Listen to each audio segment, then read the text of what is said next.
रवि कुमार त्याग, आप सभी नाम जानते हैं, भगवान की तरह एक तरह से इन्हें ट्रीट किया जाता है, भगवान की तरह ट्रीट किया जाता है इन्हें। चलिए आइए इनकी सच्चाई देखते हैं। 2018 में इनका पहली बार सिलेक्शन हुआ था। रवि कुमार त्याग नाम देख लीजिए, रैंक देख लीजिए, यहाँ पर 337 थी। ठीक है। इसके बाद 2019 में या फिर 20 में इनका एक बार और सिलेक्शन हुआ था। उसमें भी लगभग 350 के आसपास रैंक थी। तो ये बन गए थे क्या, ये बन गए थे IRS। ठीक है,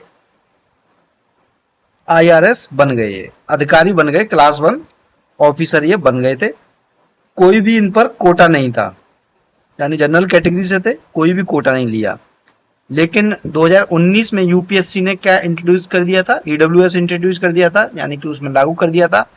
उसके बाद में 2021 में देखिए रवि कुमार त्याग, जो कि एक क्लास 1 ऑफिसर हैं, ईडब्ल्यूएस का कोटा लगाते हैं और 18वीं रैंक प्राप्त करते हैं। तो यहां पर आईएएस बनने के लिए इन्होंने ईडब्ल्यूएस का कोटा लगाया और क्या बन गए, ये आईएएस बन गए। और रियलिटी ये है कि यूपीएससी का इंटरव्यू में ऐसे लोगों को सपोर्ट किया जाता है, खासकर जनरल कैटेगरी से जो बिलोंग करते हैं उन लोगों को ज्यादा सपोर्ट किया जाता है यूपीएससी के द्वारा।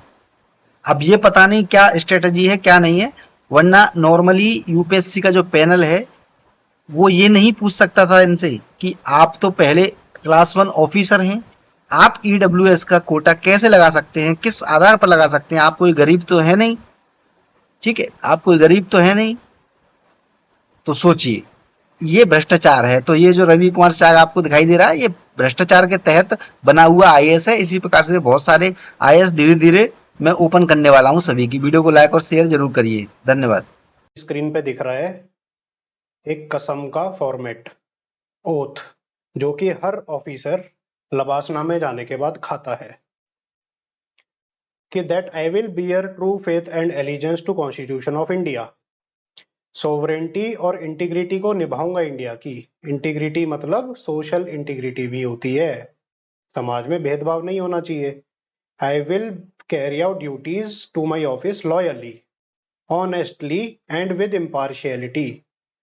ऑनेस्टली एंड इम्पार्शियलिटी मतलब भेदभाव नहीं करूंगा मैं, भेदभाव नहीं करना मुझे। लेकिन आप ये देखो, अब इन एग्जांपल्स को देखो जरा। ये भाई साहब हैं खाटी विशाल दीनानाथ, इनका सिलेक्शन हुआ है 2019 में, rank IF5 Indian forest service. ठीक है, 982 मार्क्स है, अपनी जनरल मेरिट में आई है, कोई कोटा नहीं लगाया इसमें, नो कोटा। बहुत ही अच्छी बात है। अब इनका थोड़ा बैकग्राउंड देख लेते हैं। एजुकेशन हुई है इन भाई साहब की IIT बॉम्बे में।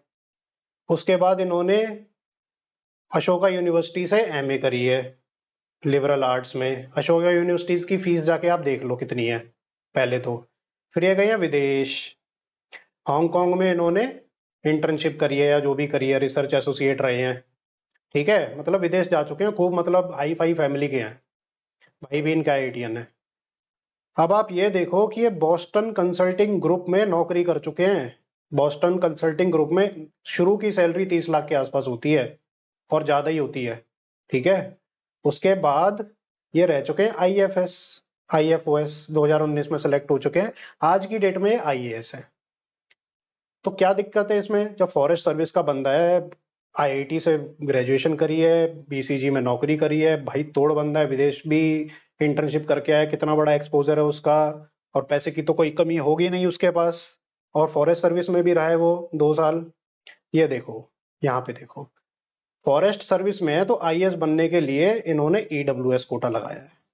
अब आप मेरे को बताओ कि जो आदमी BCG में नौकरी कर चुका है, जो आदमी IIT बॉम्बे का ग्रेजुएट है, जो आदमी अशोका यूनिवर्सिटीज में लाखों की फीस दे सकता है, जो आदमी IFOS है, उसकी सैलरी है, IFOS की सैलरी 8 लाख से ऊपर है भाई साहब, मोर देन 8 लैक्स। और उसकी फैमिली में एक बंदा और IITian है, उसका भाई, उसके फादर कुछ ना कुछ तो करते ही होंगे। क्या उसने पैसा नहीं जोड़ा होगा, क्या एक भी जमीन नहीं ली होगी उसने? EWS का कोटा लगा के भाई साहब ये IAS बन गए। समझ रहे हो? रैंक कितनी है? 236। 236 रैंक पे आईएएस मिल ही नहीं सकता नॉर्मल आदमी को। जब ये जनरल कोटा लगा के आईएफओएस बन सकते हैं तो उन्होंने ईडब्ल्यूएस का कोटा क्यों लगाया सर्विस में जाने के बाद? अब वापस आते हैं ओथ पे। तो ये ऑनेस्टी कहाँ रह गई? आप ये बताओ मेरे को, where is honesty? No where. तो इन्होंने अपनी ओथ ब्रेक करी है।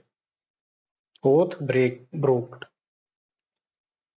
ही ब्रोक हिज ओथ। अब इन पे लीगली तो क्या एक्शन होगा? इन्होंने जमीन जमान बेच बाज के घपलेबाजी तो करी है, 100% करी है, लेकिन लीगली कोई एक्शन नहीं हो सकता इन पे। Legally he is completely correct, but he is morally corrupt. Morally corrupt है ये, that is why he is being named. Legally सही किया है इन्होंने, लेकिन मोरली करप्ट किया है। अब आप देखो इनके इंटरव्यू में नंबर है 179। तो अब आप मेरे को बताओ कि ये जो यूपीएससी का बोर्ड है इंटरव्यू का, जब हमें दिख सकता है कि आदमी का बैकग्राउंड ये है, आदमी फॉरेस्ट सर्विस का सर्विंग ऑफिसर है, जब हमें दिख सकता है कि वो गरीब नहीं है, तो क्या यूपीएससी के बोर्ड को नहीं दिख रहा कि ये ईडब्ल्यूएस कोटा क्यों लगा रखा है? और वहां पे कोटा बोर्ड के सामने होता है, क्योंकि डेफ पूरा का पूरा बोर्ड के सामने होता है। बोर्ड को पता है ये ईडब्ल्यूएस लगा रखा है इसने, फिर भी इसको नंबर अच्छे दिए हैं। तो जब ये बोर्ड कहता है कि वी आर हियर टू जज the personality of a person, तो इनकी पर्सनैलिटी को जज नहीं करा बोर्ड ने कि ये मोरली करप्ट आदमी है? और इससे ऊपर के बंदे को दे रखा है 143। क्यों भाई? इसने तो कोई कोटा नहीं लगा रखा ऑफिसर बनने के बाद, इसको क्यों कम नंबर दिए तुमने? एक अंधे को भी दिख जाएगा कि आईएफएस अफसर है वो गरीब नहीं होगा। एक अंधा भी कह देगा, किसी चाय वाले से बोलोगे वो भी कह देगा ये यूपीएससी का बोर्ड दिमाग है इसमें। काहे का दिमाग है इसमें? ये काहे को बैठे हैं यूपीएससी बोर्ड वाले? ये पूछ नहीं सकते थे इस बंदे से कि तुम ऑफिसर हो और तुम्हारा बैकग्राउंड ये है कि तुम ईडब्ल्यूएस कोटा क्यों लगा रहे हो? पूछा क्यों नहीं बोर्ड ने इससे? और फिर देखते इसका क्या आंसर आता कि सर आईएफओएस हूं मैं, लेकिन मैं बंगला नहीं लेता, मैं गाड़ी नहीं लेता। और बंगला गाड़ी सब लिया होगा इसने।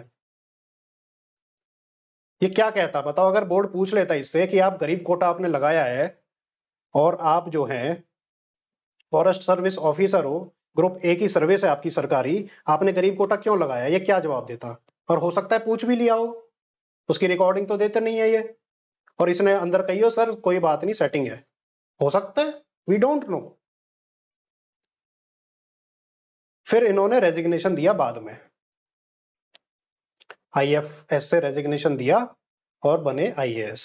देख लो दूसरा एग्जांपल, रवि कुमार सिहाग, बहुत ही टैलेंटेड अफसर। इस सब के बाद एक ही सवाल है कि किस पे ट्रस्ट किया जाए।